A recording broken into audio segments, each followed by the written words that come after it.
Bonjour à tous, bienvenue dans le débrief. Selon la Ligue arabe, le sommet d'Alger se tiendra bien les 1er et 2 novembre, après avoir été reporté en mars dernier. Un sommet que la diplomatie algérienne a tout fait pour réussir, mais un sommet qui comporte bien des risques au regard des défis que connaît le monde arabe aujourd'hui, plus encore qu'avant. En effet, la question de la Syrie y sera posée, le conflit entre l'Égypte et l'Éthiopie sera également examiné, la situation en Libye est dans tous les esprits, celle du Liban aussi, et bien évidemment, le problème posé par l'aventurisme de l'Iran chiite, qui devra faire l'objet de discussions. Le sommet arabe, s'il se tient donc, mais comme je le disais, devrait effectivement se réunir, sera l'occasion pour les pays arabes de revenir sur la grande question palestinienne à l'aune des évolutions, voire des mutations que connaissent actuellement la politique et la géopolitique mondiale. Mais aussi cette subdivision non dite des pays du monde arabe en groupements régionaux, qui va singulièrement compliquer la tâche de la présidence algérienne, laquelle déploie tous ses efforts pour éviter tout incident dans ce rendez-vous qui se tient pour la première fois depuis 2019. Le Conseil de coopération du Golfe a ses sensibilités et ses susceptibilités. Le Moyen-Orient, avec ses frères ennemis, posera également problème. La question énergétique, les relations avec les États-Unis et le rapport à la Chine seront possiblement source de mésentente entre pays membres. Et bien évidemment, une délégation sera particulièrement observée, celle du Maroc, avec lequel l'Algérie a décidé voici un peu plus d'1 an de rompre toute relation diplomatique, politique et même économique.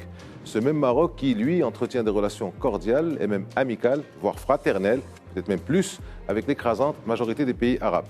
Nous parlerons donc tout au long de cette émission de ce sommet, de ses enjeux, des périls qui pèsent sur sa réussite et qui risquent au final, comme plusieurs commentateurs le disent déjà, d'être un non-événement. Avec nous pour en débattre, Moustapha Shihimi, bonjour. Bonjour. Merci d'être avec nous. Vous êtes professeur de droit, vous êtes aussi politologue. Driss Aissaoui, bonjour. Bonjour. Vous êtes analyste politique. Merci, messieurs, d'avoir répondu à notre invitation pour parler de ce sommet arabe. Alors, comme d'habitude, on va commencer par planter le décor. Et je commence par vous, Moustapha Shihimi. La Ligue arabe, comme on dit, sa vie, son œuvre. C'est une vieille dame qui a 77 ans. Elle a été créée en 1945 à partir de 6 pays. On va dire une dame d'âge honorable. Oh, tout à fait, tout à fait. Et donc, c'est un parcours de plus de 3/4 de siècle, et c'est un parcours heurté, évidemment. Il y a plusieurs séquences dans ce cursus. La première séquence, ça a été créé, donc elle s'est mobilisée pour résister contre les puissances coloniales de l'époque, c'est-à-dire la France, l'Angleterre. Puis en 1948 contre Israël, donc voilà une première séquence. Il y a eu ensuite une deuxième séquence qui est intervenue, c'est l'altérité entre l'Égypte et un certain nombre de pays donc proches ou alliés, la Syrie, tout ça, etc., contre les monarchies du Golfe.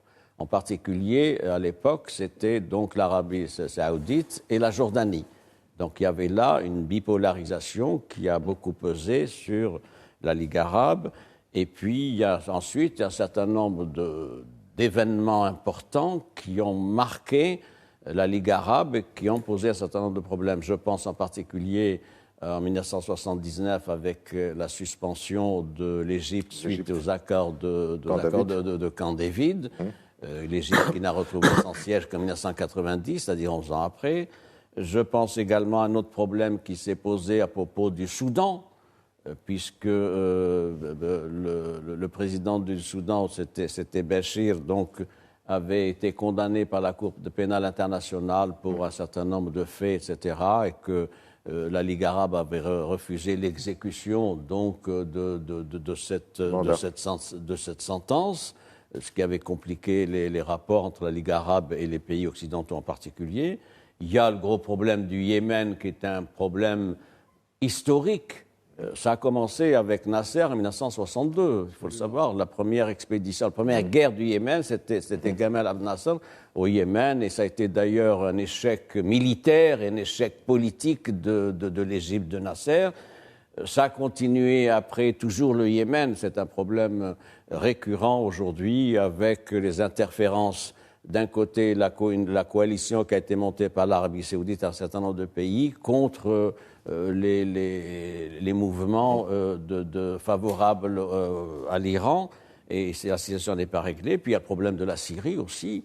À la fin de 2011, la Syrie a été suspendue de de la Ligue arabe et la question, on va y revenir, se pose de sa On va parler des enjeux de et ce puis, sommet. Oui. il y a derrière tout ça une problématique majeure qui n'est pas arabe, qui interpelle les pays de la Ligue arabe, c'est l'opposition et les interférences de l'Iran. Et donc nous sommes là dans une situation extrêmement difficile. Résultat des courses aujourd'hui, peut-on parler d'unité des rangs arabes? Deuxième question, un sommet arabe pour faire quoi? Troisième question, je fais la transition, un sommet arabe qui se tient à Alger. Et nous allons sans doute y revenir. Nous allons certainement y revenir parce que nous allons consacrer l'émission à ça. Driss Aissaoui, à vous, la Ligue arabe. Vous savez, d'abord, il y a l'exposé de C. Mustafa Sahimi qui est très clair, très didactique. Je ne pense pas pouvoir ajouter plus que ça, d'autant plus que nous avons besoin de nous concentrer sur un certain nombre de sujets. On est en train de parler de quoi? Un sommet qui se tiendrait les 1er et 2 novembre à Alger, avec un certain nombre de problèmes qui sous-tendent un peu les relations existantes entre tous les pays arabes. On verra, parce que de toutes les manières, ça promet beaucoup de choses, beaucoup de remous, beaucoup de soubresauts, surtout que la situation entre les pays arabes est l'une des situations les plus critiques et les plus intolérables sur le plan relationnel. Alors, il a eu la main, Mustafa Sahimi, pour commencer. C'est vrai qu'il a brossé un panorama complet, donc je reste avec vous, Driss Aissaoui. Ce sommet, donc, comment voyez-vous globalement, même si Mustafa Sahimi a parlé du Yémen, de la Libye, il n'y a pratiquement que des problèmes au sein de la Ligue arabe. Quels sont les enjeux et quelle chance a ce sommet véritablement de se tenir? On a dit que la Ligue arabe avait confirmé qu'elle allait se tenir et surtout de réussir. Pour se la tenir, même question vous sera posée d'ailleurs, Mustafa Sahimi. Oui, je pense que pour beaucoup de pays qui n'ont même pas intérêt à ce que ce sommet réussisse, ils vont faire en sorte de participer, de contribuer et d'être présents. C'est ça le plus important. Pourquoi? Parce que les pays arabes ont besoin d'avoir des face-à-face, ont besoin d'être non pas surpris, mais décriés de manière très objective par rapport à ce qu'ils font. Parce que les pays arabes, depuis un moment, sont en train de se mêler les pinceaux, de patauger dans une semoule pas possible, et qu'aujourd'hui, ils seraient obligés de faire quelque chose. Pourquoi? Les enjeux sont énormes. Il y a une grande crise qui s'annonce dans quelques mois pour tous les pays, quelle que soit leur nature. Une crise économique, une crise énergétique, une crise de coûts fins de tous les jours. Alors comment résoudre tout ça? Est-ce que les pays arabes sont-ils réellement une force qui permettra de contrebalancer toutes ces crises? Je ne pense pas, sincèrement. Les crises dont C. Mustafa vient de parler sont réelles. Nous avons des problèmes importants posés, que ce soit avec la Libye, avec le Yémen, avec le Soudan, etc. C'est des choses qui sont idéologiques. C'est des conceptions. Parce qu'en fait, ne l'oublions pas.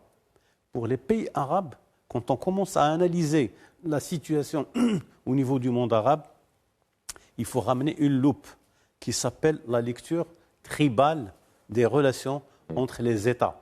Ce n'est pas une relation cardinale, une relation objective entre des États, c'est des relations entre tribus. Alors, quelle tribu va l'emporter? Comment elle va l'emporter? Et quelle méthode va être utilisée pour justement faire taire les différences? Et toutes les différences et les aspérités qui existent au niveau du champ politique arabe. Je pense que ça va être compliqué. Intéressant comme vision des tribus qui n'ont comme seul point commun que la langue, finalement. Bien sûr, la religion, un peu. Hein? Même la religion... les rites peuvent être différents, les rituels, mais bon, globalement, c'est ça. Mais à partir de là, il n'y a que des problèmes. Mustafa Sahimi, je vous pose la même question, avec une petite précision, et après on entre dans le vif du sujet, donc je vais vous demander d'être assez bref sur cette question-là. La Ligue arabe, comme vous l'avez si bien dit à votre introduction, n'était pas très efficace à l'époque de la guerre froide. Et puis après la guerre froide, il y a eu le multilatéralisme, puis le post-multilatéralisme, et là, il y a une situation mondiale qui est complètement bouleversée. Est-ce que maintenant, ça a encore des chances de réussir? Mon interrogation d'abord est celle-ci sur la notion de tribu pour éclairer la situation du monde arabe. Je ne partage pas cette approche-là parce qu'il y a des États, que ces États aient été investis aussi ici ou là, soit par des communautés, soit par des tribus, c'est un fait. Mais je pense qu'il y a un processus historique de formation sociale qui n'évacue pas évidemment le fait de communauté, de confession même, tribale. On le voit particulièrement en Libye, par exemple. Je sais que vous pensez à la Libye en particulier et à d'autres pays, etc. Mais je pense qu'il y a quand même des États nationaux qui sont là, il y a un demi-siècle pour certains, tout ça, etc. Je voudrais enchaîner sur ceci. Les problèmes, il y en a partout, dans toutes les organisations régionales. Il y en a au sein et continentale, l'Union africaine, vous avez vu les problèmes de l'Union africaine, l'Union européenne, vous avez vu ailleurs, etc. Ce qui pose question, c'est le fait que la Ligue arabe n'a pas de capacité de régulation et d'intermédiation. Ouais. Ça reste au niveau de messages, de bons offices, etc., mais alors, sans réelle portée. Vous me tendez la perche, et je reste avec vous, Mostafa Shehimi. Sa Majesté le Roi assiste rarement à ce genre de rencontres. Je pense de mémoire que la dernière fois, c'était justement à Alger en 2004, où il avait assisté personnellement. C'était en Arabie Saoudite. C'était en quelle année? C'était en 2019, je pense, où il avait fait un long discours très important sur la consistance de la coopération et de la coordination qui devrait exister au niveau des pays arabes. Non, ça c'était le Conseil de coopération du Golfe. Absolument. Par contre, en 2016, le sommet devait se réunir au Maroc, d'accord? Oui. Le Maroc s'était désisté parce que ça a été expliqué par la suite par le message, par le discours très fort qu'avait adressé Sa Majesté aux pays arabes. Alors la question, on se rappelle de ces messages où le souverain disait en substance que ça ne servait pas à grand-chose de se réunir pour donner des illusions d'unité, pour donner des illusions d'action, alors que ce n'était pas le cas. Depuis, c'est la question, est-ce que les pays de la Ligue arabe ont changé? Est-ce qu'ils appréhendent la politique, la diplomatie, la coopération économique d'une manière différente d'il y a quelques années? Vous faites référence à des discours de Sa Majesté sur le sommet arabe en particulier. C'est là une approche interpellative très forte. C'est-à-dire que le souverain a une conception active, militante, activiste de ce que devrait être la Ligue arabe, confrontée à un certain nombre de problèmes de fond et pas rester dans les arguties, les contentieux pérennes, etc. Donc, si vous voulez, appréhender le futur, les défis et les challenges. Pour ce qui est du sommet arabe qui est prévu, je dis bien prévu, qui est prévu à Alger, c'est laborieux. Je ne peux pas vous dire au stade actuel de nos informations, je crois que ce sommet va bien se tenir le 1er de novembre. 1. 2. C'est un sommet arabe qui ne s'est pas réuni depuis mars 2019. La dernière fois, c'était à Tunis. 2020, les éditions 2020-2021 n'ont pas eu lieu pour cause de pandémie Covid. Il était prévu, dans la capitale algérienne, que ce sommet ait lieu en mars 2022. Oui. Et il y a eu beaucoup de gesticulations du pays voisin en disant ce sommet va se tenir. Il y a eu une déclaration du président Tebboune réunissant ses chefs de mission diplomatique, c'était en novembre à Alger, en disant nous allons avoir ce sommet, il va se tenir et nous allons apporter une contribution majeure à l'unité des rangs arabes. C'était en novembre. Ça ne s'est pas passé comme ça, puisque ce sommet n'a pas pu se tenir en mars à Alger. Pourquoi? Pour insuffisante préparation. La Ligue arabe fonctionne par consensus. C'est ça. Il n'y a pas de vote. C'est par consensus, donc il faut qu'il y ait un accord général sur l'ordre du jour. Il n'y avait pas d'accord sur l'ordre du jour. L'Algérie avait essayé de faire un forcing en proposant un ordre du jour qui incluait notamment la participation de la Syrie et son retour au sein de la Ligue arabe, laquelle Syrie avait été suspendue à la fin de décembre 2011, je l'ai dit, plus d'autres questions qui n'avaient pas l'agrément des autres pays. Autre élément qui complique la préparation et peut-être la tenue de ce sommet, c'est un certain nombre de problèmes qui sont pendants. Je pense à Alors, quoi on va y arriver. Si vous oui. permettez, on va rester sur l'Algérie avec vous, Denis Essaoui. J'y viens. Je finis sur l'Algérie, si vous permettez. Rapidement, Sur le choix de la date. Le choix de la date Oui. est intéressant. C'est le 1er de novembre. Pourquoi le 1er de novembre? Ça a été annoncé d'ailleurs depuis des mois. Pourquoi? Parce que le 1er novembre 1954, c'est Début de la guerre d'indépendance. le déclenchement de la lutte pour l'indépendance. Alors, Bien. Et donc, ça, c'est une date historique. Les officiels d'Alger aujourd'hui tiennent à ce qu'il y ait une concomitance entre la célébration du 1er novembre 1954, qui est une fête historique, et ce sommet arabe. C'est là une captation et de mémoire collective et de sentiment de solidarité. Alors on et reste je sur tenais quand même l'Algérie. à le dire. On va y revenir tout à l'heure avec vous, Moustapha Shahimi, Denis Essaoui. On connaît les relations assez perturbées de l'Algérie avec un certain nombre de pays, avec même la Ligue arabe dans son ensemble. Oui. Donc elle entretient des relations assez particulières avec un Iran qui est très remuant et très peu fiable. Elle a un problème avec l'Éthiopie pour la question du grand barrage de la Renaissance, un problème, excusez-moi, avec l'Égypte à cause du barrage de la Renaissance éthiopien. Elle a un problème avec le Maroc, on le sait. Comment peut-elle rester crédible et organiser un sommet pareil? Moi, je pense qu'il y a tous les ingrédients pour qu'il y ait une discorde. Je ne pense pas que les pays arabes, parce qu'ils vont se retrouver, même si c'est un 1er novembre, avec une date historiquement marquée pour la révolution algérienne, on va dire l'indépendance de l'Algérie, ça n'aura pas cette signification. Pourquoi? Parce que vous avez cité des problèmes qui restent aujourd'hui posés. La relation avec l'Iran, c'est une relation très, très, très compliquée. Parce que les Iraniens ne regardent pas les choses de manière simple avec les partenaires. Ils regardent les choses comme étant des partenaires qu'ils peuvent utiliser, qu'ils peuvent manipuler. Et ils le font au niveau du Moyen-Orient. Pour le Maghreb, ils ont essayé de le faire avec, bien sûr, un vecteur religieux important, celui du chiisme. Alors, au Maroc, ça n'a pas pris. En Algérie, ça n'a pas encore pris, mais il y a des chances. Si vous parlez de la Libye, c'est exactement la même situation. La relation, elle est très compliquée par rapport à la situation libyenne, parce que les Algériens ont une responsabilité directe dans l'instabilité que connaît la Libye aujourd'hui. Vous avez parlé également de l'Éthiopie. Qu'est-ce que vous voulez que le sommet arabe peut résoudre comme problème avec l'Éthiopie, qui est en train d'installer des barrages, de couper l'eau qui descend jusqu'en Égypte? Et si on coupe l'eau qui va dans le Nil, ça c'est une grande révolution, c'est une bombe, c'est la guerre. C'est la guerre. C'est véritablement la guerre. Les Égyptiens ont souvent tiré la sonnette d'alarme. Pas souvent. Il faut regarder un film qui fait un peu le reportage sur le fleuve et sur le cours de l'eau. Vous verrez que ce n'est pas facile. Alors, est-ce qu'un simple sommet de 2 jours, très bien préparé, on va dire, par l'Algérie, est-ce qu'il va pouvoir aller dans ce sens? Mais il y a autre chose.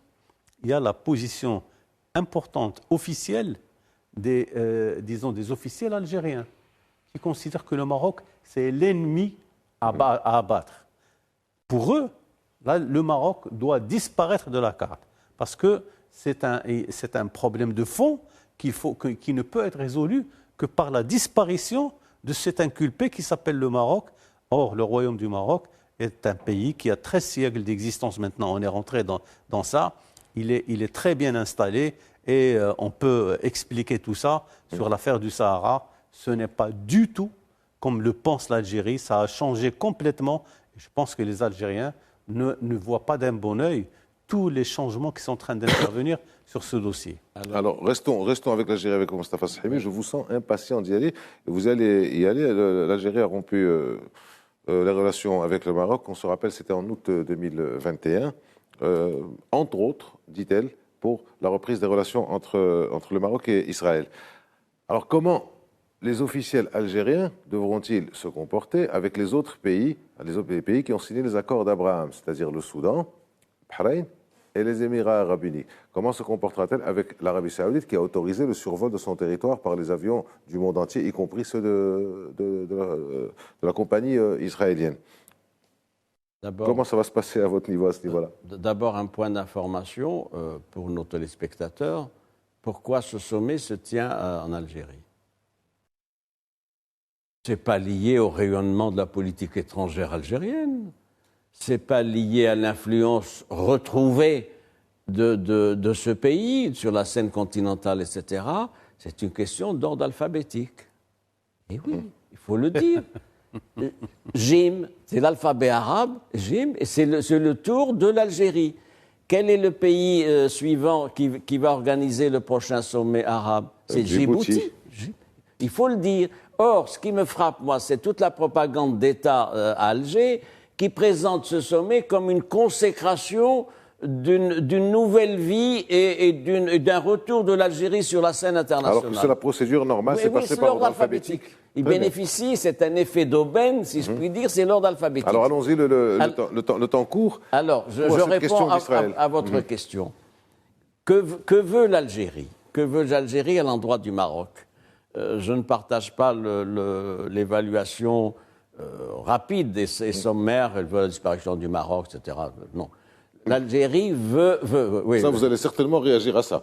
Oui. Très certainement. Il y a deux choses, je vais réagir. Voilà, c'est la deuxième fois qu'il le dit, je vous vois silencieux, vous allez fondamentalement, vous lui laissez le temps de réagir. Non, mais il faut que j'ai d'abord mon temps pour lui Vous l'avez, attention, vous le dépassez. Voilà. Allez-y. Je veux dire, il y a une altérité, une opposition, une conflictualité depuis l'indépendance de l'Algérie. Il faut le retour de l'histoire. 63, c'était la guerre des sables. Et puis, ça s'est alimenté. Bon, les projets d'unité maghrébine n'ont pas donné de résultats. J'y reviens pas, c'est connu. Je vous pose une question sur les accords d'Abraham. J'y viens. Qu'est-ce qui fait qu'il y a cette altérité, cette conflictualité? Ce sont deux modèles emblématiques d'un certain type de développement et de société. Il y avait un modèle algérien, à l'époque, il disait socialiste spécifique, progressiste, tiers-mondiste, non aligné, etc.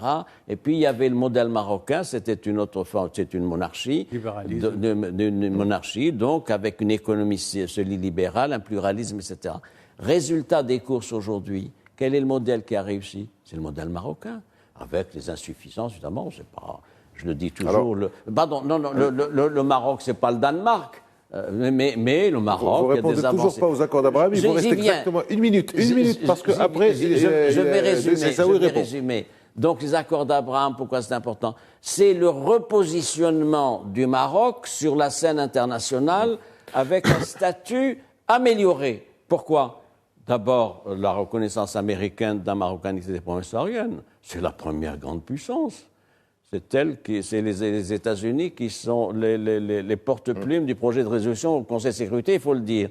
Ensuite, avec Israël, et c'est légitime. Pourquoi? Parce qu'il y a 800 000 Marocains juifs qui sont en Israël, qui sont très attachés au Maroc. Et donc, le Maroc retrouve une latitude d'action pour ce qui est de sa diplomatie, et ça, évidemment, c'est considéré comme pénalisant pour l'Algérie.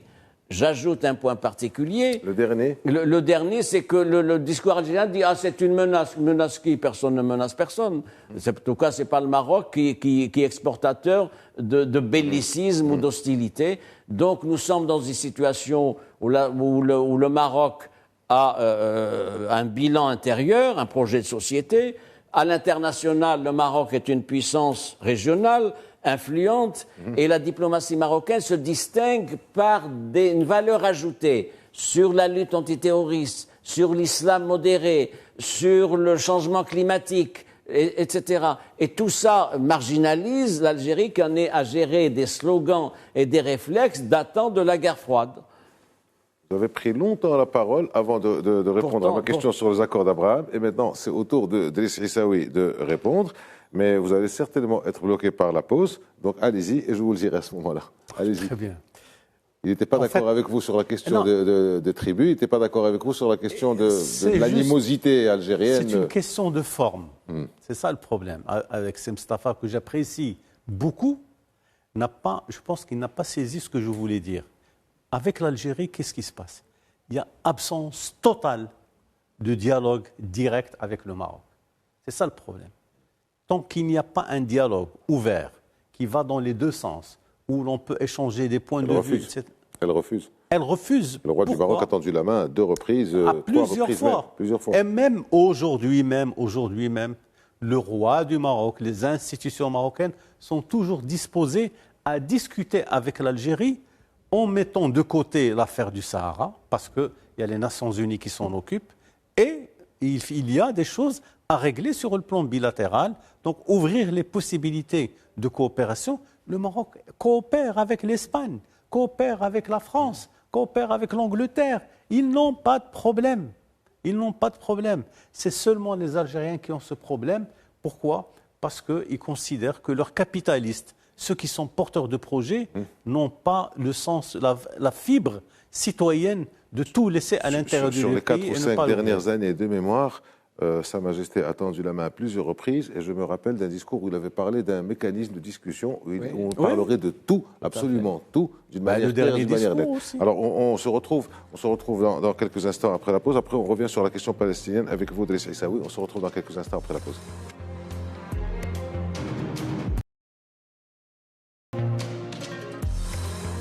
Bonjour, on démarre la deuxième partie du débrief consacré cette semaine au sommet d'Alger qui est prévu pour les 1er et 2 novembre. Driss Issaoui, juste avant la pause, je vous disais que j'allais vous poser une question sur la question palestinienne et je vous la pose. Donc, le Maroc a fait de la question palestinienne depuis plusieurs décennies une de ses priorités diplomatiques et aussi en politique intérieure. Oui.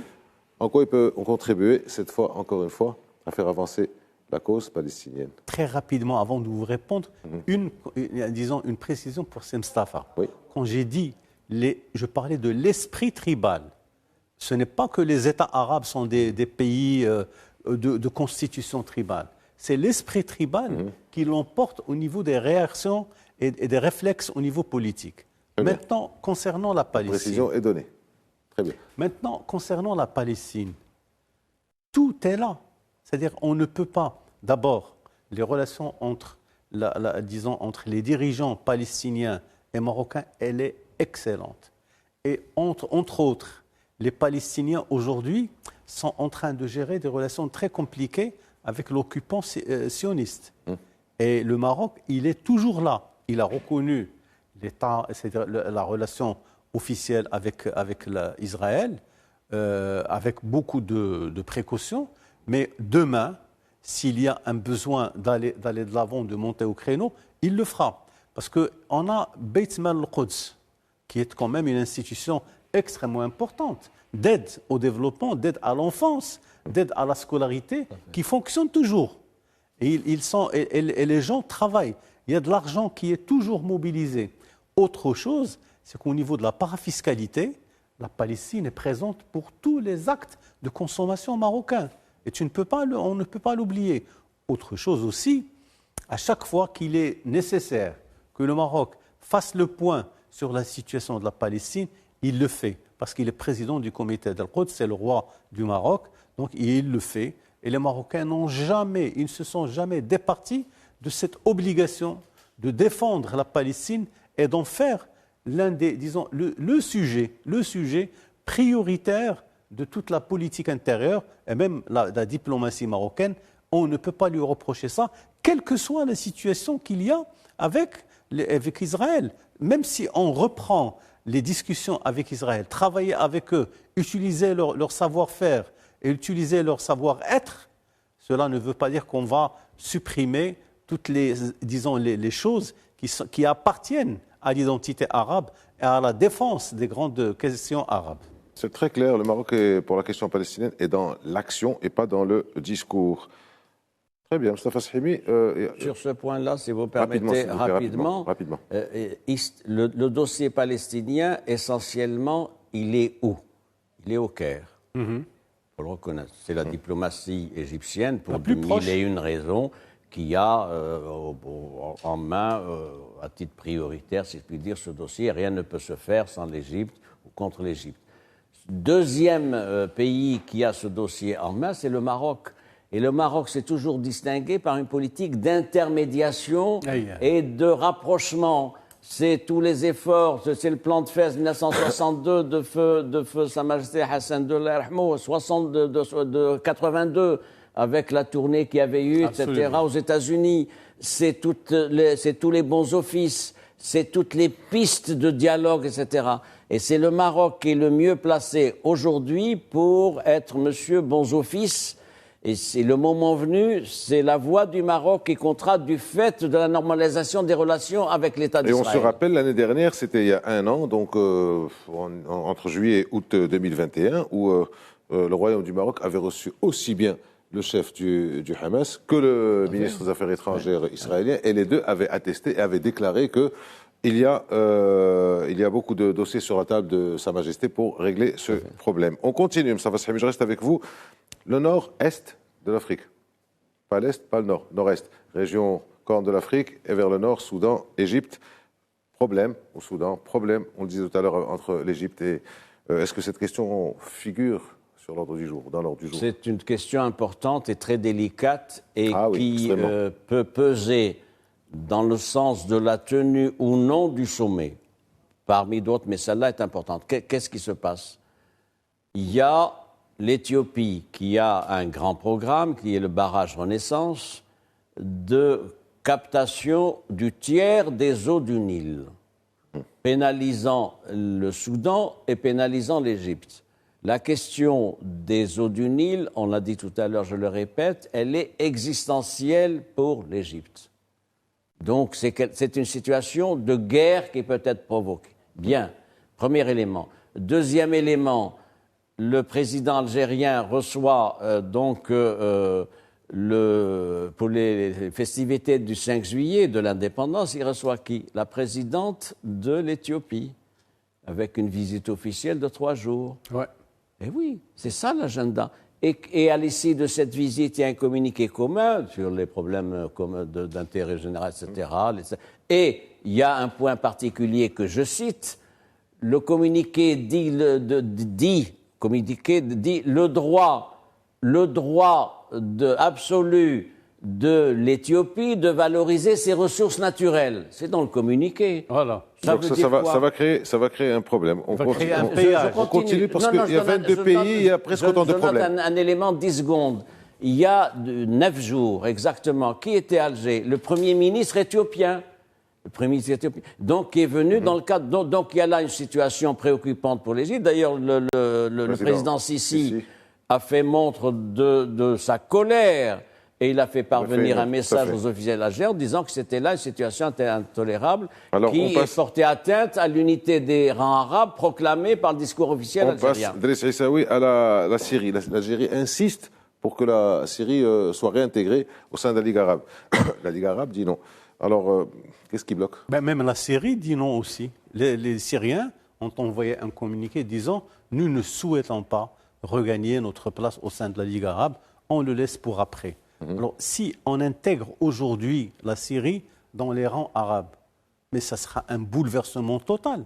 Pourquoi? La Syrie a quitté la Ligue arabe au moment même où le président Bachar el-Assad a bombardé les civils syriens. Il a créé une situation intenable. Et on ne peut pas imaginer, même seul instant, de pouvoir se mettre autour d'une table et avoir un responsable syrien. Crime de guerre contre l'humanité. Absolument. J'ajoute, si vous le permettez. Non, je ne le permets pas, s'il vous plaît, vous le laissez. C'est un échec de l'Algérie. C'est ça que je voudrais dire. C'est un échec de l'Algérie parce que c'est l'Algérie qui avait insisté pour inscrire la Syrie dit non, la Ligue arabe dit non. C'est un échec, ça n'a pas été validé. Non, mais le problème, c'est qu'on ne peut pas permettre à l'Algérie, même pour imaginer de poser le problème. Les Syriens l'ont compris. Ils ont eu l'intelligence de dire non, on ne veut pas être cité et on ne veut pas être posé et on ne veut pas discuter. Et je pense que ça, c'était quelque chose qui a sauvé le sommet d'Alger de cette situation. Parce que c'est l'Algérie qui insiste seule, finalement. Les Syriens ne veulent pas, la Ligue ne veut pas et les Algériens insistent. Mais non, les Algériens insistent sur quoi? Parce qu'ils ont dans leur tête qu'ils sont les défenseurs des droits des peuples. C'est ça l'idée. Eux, ils vous disent... Nous sommes pour les pays qui ont été, à qui on a confisqué une indépendance. Ce n'est pas vrai. Ils disent la même chose pour le Pour Sahara. recevoir ils les disent la peuples, même- alors. Pour tous les autres peuples. Mais alors, tant que la problématique est ainsi posée, je ne pense pas que l'on puisse aller plus loin, sincèrement. Alors, Mustafa Sahimi, on continue. Vous savez, il y a beaucoup de problèmes au sein de la Ligue arabe. La Libye. Je voudrais, la Libye, j'y viens, mais Libye. je voudrais enchaîner sur ce qui a été dit. Rapidement, il y a encore des points. L'Algérie veut réactiver à contre-temps le front du refus. C'est ça qui était, c'est-à-dire, dont notamment la Syrie, mais l'Algérie veut également remettre en selle la résistance palestinienne. Sur quoi est construit le discours officiel algérien? Sur la Palestine. D'ailleurs, il est prévu une rencontre avant le sommet de toutes les factions, les factions palestiniennes. Et il est prévu également, ça n'a pas été dit, il faut que ça soit dit une fois, une participation très visible des séparatistes à l'occasion de ce sommet. Troisième point... Du Polisario. Oui, des séparatistes de Tindouf, évidemment. Troisième point, il y a l'amalgame que fait la diplomatie algérienne dans son discours de propagande entre la situation de la Palestine et la situation dans le Sahara marocain. Il y a tout un discours qui est construit sur ça. Absolument. Et c'est pour ça qu'il faut dénoncer cela. Et c'est des éléments qui posent des problèmes donc, pour la semaine. Maintenant, je réponds à votre question sur la Libye. Merci. Sur la Libye, c'est une situation qui perdure depuis 11 ans, depuis la chute donc, du président. Alors, qu'est-ce qui s'est passé dans la Libye? Il y a eu un Conseil national de transition en 2012, avec un congrès général national. 2014, il y a eu 2 gouvernements déjà. La fracture a commencé en 2014. Puis il y a un gouvernement d'union nationale en 2016 avec le soutien des Nations Unies. C'est intéressant. Puis le fait qu'il y avait 2 pôles, 2 centres de pouvoir. Donc à Tobrouk, le général Khalifa Haftar, maréchal. Et puis à Tripoli, le gouvernement d'union nationale qui est aujourd'hui présidé par Mohamed Menfik. Et le Premier ministre, c'est Abdelhamid Dbibah. Donc nous sommes là. Il est prévu dans l'agenda libyen pour la fin décembre 2022 des élections législatives. Je ne vais pas prendre un grand risque en vous disant qu'il n'y aura pas d'élections législatives à la fin de l'année 2022. Et donc nous sommes dans une situation où la question libyenne, elle est obérée et grevée par des acteurs extra-libyens. Sachant que les ministres arabes ont reconnu l'importance et la pertinence des accords de Skhirat. Tout à fait. Ils sont fondateurs c'est le Maroc qui a apporté sa contribution de 2014 à 2015 avec une dizaine de sessions ici à Skhirat et les accords de Skhirat de décembre 2015 qui restent globalement le cadre de référence d'une solution politique, même avec des amendements. Mais c'est le Maroc qui a poussé dans ce sens-là. Donc la situation en Libye ne peut pas être réglée simplement par les seuls partis, c'est-à-dire les 2 entités, les 2 gouvernements et les 2 parlements. Elle peut être réglée que parce qu'il y aura accord de la communauté internationale des acteurs extra-libyens. Lesquels? Les États-Unis, la communauté européenne, les Nations Unies, et de l'autre côté, la Russie, la Turquie, l'Égypte, etc. Et l'Algérie, sur ce plan-là, donc, elle soutient le gouvernement de Tripoli, parce que le gouvernement Tobrouk du maréchal Haftar, il est soutenu par l'Égypte en particulier et la Turquie. Et la Turquie, c'est important. Pourquoi? Laquelle Turquie a des relations aussi avec les Algériens. Parce qu'il y a des relations économiques extrêmement importantes entre Ankara et Tripoli. Il y a des accords de 10 milliards de dollars qui ont été signés, qui n'ont pas été honorés, et donc avec problème de limitation des eaux territoriales, maritimes, etc. Donc, je réponds enfin à votre question. Vous avez répondu, c'est bon. Non, la Ligue arabe ne peut rien faire si le sommet se tient à propos de la question libyenne. Alors, à moins que vous ayez envie de réagir ou d'ajouter quelque chose sur la Libye, Driss Issaoui, le Liban. Oui, le Liban, c'est le nœud gordien. Personne ne peut faire quoi que ce soit. Il y a le président Macron qui est parti lui-même. Crise institutionnelle, crise politique, crise économique. Absolument. C'est tellement imbriqué, entremêlé, que personne n'a pu trouver de solution. Et je ne pense pas que les chefs d'État arabes réunis à Alger auront la main heureuse pour pouvoir trouver la solution qui va permettre au Liban de pouvoir se retrouver, de pouvoir travailler ensemble, de se réconcilier et de faire en sorte que l'on puisse élire un gouvernement où il y a un consensus autour de lui. Toujours l'histoire des tribus. Nous avons les musulmans, nous avons les chrétiens, etc. Donc il y a Vous voulez dire les communautés? C'est les communautés qui sont à l'intérieur et c'est elles qui décident qui sera au gouvernail, qui va diriger le pays. Alors finalement, la question du Liban fera partie des sujets que le sommet ne pourra jamais traiter, probablement dans un autre temps, dans un autre moment. Mais pour l'instant, je pense qu'il n'y aura pas de possibilité de trouver une solution à ce sujet. Alors, revenons à cette question qui nous intéresse aussi, nous autres Marocains, les relations entre Alger et Rabat. Et il y a des moments où les calendriers sont assez facétieux. C'est l'alignement des planètes. Voilà, on peut dire ça aussi comme ça. Nous avons donc un sommet qui se tiendrait les 1er et 2 novembre. Les 1er et 2 novembre, je ne vous apprends rien, c'est quelques jours après fin octobre. Fin octobre, il y aura le vote de la résolution de l'ONU, du Conseil de sécurité de l'ONU, sur la question du Sahara marocain. Et les 1er et 2 novembre, c'est aussi quelques jours avant le 6 novembre, où il y a le discours de Sa Majesté, le discours de la marche verte. Dans ce sommet, s'il se tient, il y aura très certainement, comme ça se passe dans les grands aréopages continentaux, il y aura la présence du secrétaire général de l'ONU, Antonio Guterres. Est-ce qu'il y aurait une chance peut-être de rapprocher les choses, de rapprocher les points de vue, de convaincre Alger que nous sommes dans notre droit, sachant que la résolution 2602 avait été clairement en faveur des propositions marocaines, de l'approche marocaine. Je commence par vous, Driss Aissaoui, après bien entendu, Moustapha Chehimi. Non, c'est-à-dire que le contexte que vous venez de décrire, il est très juste. Alors, qu'est-ce qu'on peut faire? Nous avons le secrétaire général des Nations Unies, nous avons également un travail, il y a beaucoup de choses qui se disent dans les coulisses. Il y a des pays qui sont là, les pays du Moyen-Orient, les pays européens, etc., sont en train de pousser pour que l'Algérie puisse améliorer au moins le profil de sa position vis-à-vis du Maroc, pour au moins laisser de côté cette problématique et aller discuter directement de manière frontale entre responsables algériens et marocains. Je pense que ça va être très, très compliqué. Et avec ce que vous avez cité comme situation, je pense que ça va être très compliqué et que le Maroc, il ne va pas se départir de sa position. Il va rester aussi,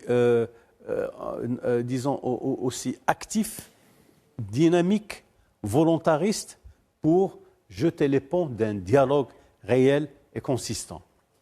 Tant que ça ne se fera pas de cette manière, je pense que le Maroc ne va pas sentir qu'il a fait quelque chose. Et de toutes les manières, même s'il y a un deuxième discours, à l'occasion du 6 novembre par exemple, à l'occasion de la marche verte, je pense que c'est une occasion qui permettra au roi du Maroc de dire « nous avons fait ». Et malheureusement, vous avez vu que ces gens, ils en veulent à nous, à notre faciès ne leur convient pas. C'est ça le problème. Et ils ne veulent pas un jour dire « nous avons finalement failli à notre mission historique, celle de détruire le Maroc ». C'est ça le problème. Mais le Maroc ne sera jamais détruit de cette manière parce qu'il a résisté. Il a des formes de résistance que l'Algérie ne connaît pas. C'est ça le problème. Ce que nous avons. Alors, si vous revenez à des textes historiques, vous allez trouver que, par exemple, les tribus au XVe siècle au Maroc, c'est les tribus qui étaient le mécanisme de régulation de l'action politique. C'était les tribus qui formaient les gens pour faire justement de la résistance. Et ces tribus, quand ils faisaient une guerre avec le sultan du Maroc, même au cas où ils gagnaient, supposons qu'une tribu gagnait, ils prennent le roi, ils le mettent sur son cheval, ils le ramènent jusqu'à son palais royal à Rabat ou à Fès et lui disent merci et ils repartaient. Ça veut dire que l'unité, elle est là. La permanence de l'unité de ce territoire, elle ne peut pas être remise en cause parce qu'il y a eu une force extérieure qui est venue la déstabiliser. Merci pour la lecture historique qui manque du côté... Alors, je vous pose la même question avec peut-être quelque chose de plus. La résolution 2602 avait été sèchement refusée par le gouvernement d'Alger en disant nous sommes contre le format des tables rondes et de la solution politique, nous rejetons tout. Est-ce que vous pensez que si cette résolution est votée le 29 ou le 30, c'est-à-dire l'avant-veille, est-ce que vous pensez qu'il y aurait encore cette position épidermique des généraux algériens encore une fois, ou comment vous voyez les choses? Ça va être serré sur une semaine. Je vous propose 2 niveaux d'analyse à distinguer, si vous le permettez. Premier niveau, la question du Sahara devant le Conseil de sécurité. Deuxième niveau, les relations entre Rabat et Alger. Pour ce qui est de la question devant l'Organisation mondiale des Nations Unies, il y a un agenda. Vous avez fait référence à la présence requise du secrétaire général de l'ONU au sommet de la Ligue arabe. Si ce sommet se tient à Alger, on va y revenir, ça n'est pas acquis du tout. Et donc, le premier, il va arriver le 30 octobre. Le 30 octobre, il y aura eu la résolution adoptée par le Conseil de sécurité. Donc, c'est d'ici le 30 octobre qu'on aura des éléments d'évaluation du dossier marocain. La position de l'Algérie, c'est votre question. L'Algérie s'est mise dans une impasse depuis la fin octobre de 2021. D'ailleurs, même avant le vote de la résolution, elle avait pris position en disant qu'elle récusait le format de la table ronde parce qu'il était contre-productif et obsolète, sans rien proposer d'autre, etc.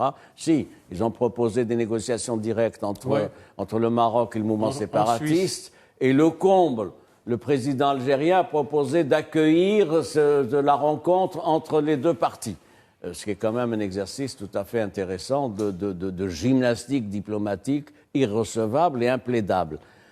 Ce qui va se passer, c'est que, me semble-t-il, la résolution 2602 va être revue et corrigée, mais pas quant aux paramètres de négociation. L'histoire du format va revenir. Les formats de table ronde des 4, il y a eu 2 sessions. Il y a eu 2 sessions décembre 2018 et une deuxième mars 2019. Ce qui est à l'ordre du jour, dans tous les travaux, toutes les déclarations des conseils de sécurité et des membres influents du conseil de sécurité, c'est la relance du processus sur la base de la prééminence du projet marocain déposé en avril 2007 et continuellement consacré dans toutes les résolutions du Conseil de sécurité comme sérieux, crédible, réaliste et pour un règlement négocié. Donc je doute que l'Algérie, qui s'est mise face à une impasse, opère une révision déchirante de sa politique compte tenu des prises de position depuis octobre dernier. On ne peut pas dire que l'Algérie donnait des signes de dialogue, etc. Bien au contraire, il s'enfonce dans la rigidité, dans l'hostilité. Si bien que Antonio Guterres n'aura pas la main le 1er et le 2 de novembre, etc., parce qu'il y aura la décision du Conseil de sécurité sous forme d'une résolution. Ça, c'est pour l'agenda, d'autant que Staffan de Mistura va faire son rapport. Il va faire son rapport et va constater quoi? Il va constater que le mouvement séparatiste et l'Algérie récusent le format de négociation et les paramètres qui le concernent. On verra ça dans le rapport. Pour ce qui est du bilatéral, c'était votre question. Il peut y avoir de reprise de dialogue que s'il y a des signes venant d'Alger. Or, en l'espèce, il n'y a pas de signes. Vous avez vu comment nos jeunes footballeurs ont été tabassés à Oran, etc., avec la complicité active du service d'ordre.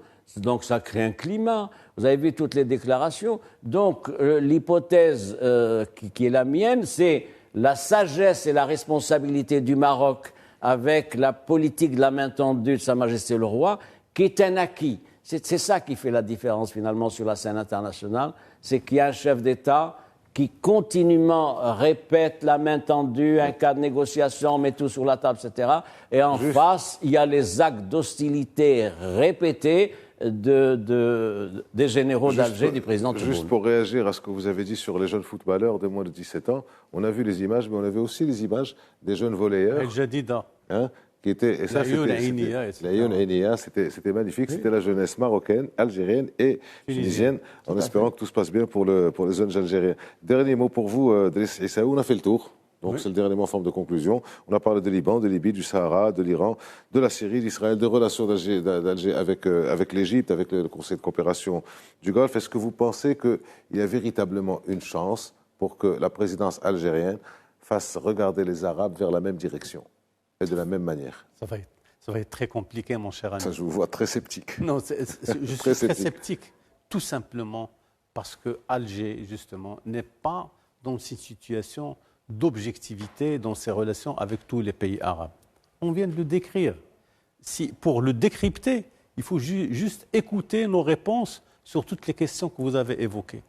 Elles sont énormes, plusieurs, on ne peut pas. Et je ne pense pas que c'est le sommet d'Alger qui sera la solution idéale pour refaire l'unité arabe et resserrer les rangs des pays arabes à l'occasion de ce sommet. Donc il faudra peut-être attendre un autre sommet ou, je ne sais pas, peut-être une baguette magique qui viendra justement sortir les pays arabes de ces situations. Je ne peux pas ne pas revenir sur le non-événement. Vous avez signé un article dernièrement. Je voudrais relever dans le vous sens avez 30 secondes, pas plus. Ce qui a été dit, c'est l'incohérence, l'inconséquence de la diplomatie algérienne. On ne peut pas d'un côté souffler le chaud et le froid, c'est-à-dire se présenter comme un pays œuvrant pour des rangs unitaires, alors que dans la pratique, c'est la division. Autre interrogation, est-ce que le sommet va avoir lieu? Est-ce que Sa Majesté le Roi va y aller? Quel va être le niveau, s'il y a ce sommet, le niveau de représentation des 22 États membres? Autant d'interrogations. Et sur ce plan-là, nous restons donc en veille et en veille attentive. Merci pour vos éclairages, Mostafa Sahimi, Driss Hissaoui. Merci à vous de nous avoir suivis. À la semaine prochaine.